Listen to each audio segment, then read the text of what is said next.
Hierdie is Landbouweekblad se weervernoot video vir Natal. In kort, humiditeit bereik hoogtepunte teen 100%. Risiko vir swamdruk is hoog. Hier is die besonderhede. Sedert Januarie het ons 354 mm reën gehad, 40% minder as die 5-jaar gemiddelde. Groeigraad dae staan tot dusver op 1072. Dit is 32 grade laer as die 5-jaar gemiddelde. Die laagste temperatuur wat voorspel word is 4,1 grade. Die hoogste is 21,6 grade. Die grootste dag tot nagwisseling is sowat 18 grade, wat redelik groot is. Skerp wisselings van die aard stres die gewas en kan groei en blomontwikkeling beïnvloed.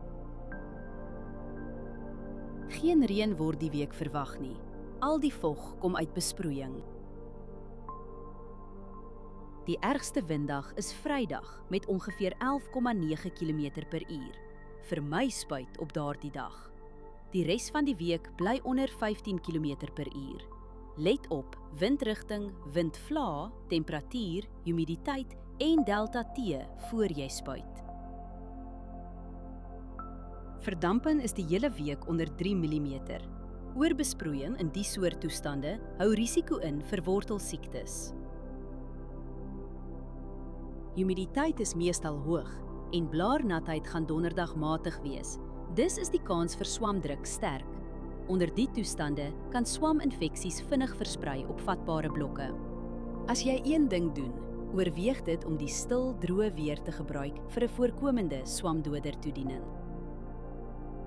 Hierdie weerinligting is gebaseer op werklike data vanaf meetstasies.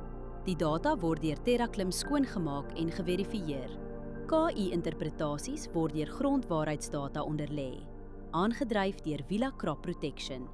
Hierdie verslag is met die hulp van kunsmatige intelligensie gegenereer en is nie professionele advies nie. Gaan na weather.villacrop.co.za en kies die weerverslag vir jou streek.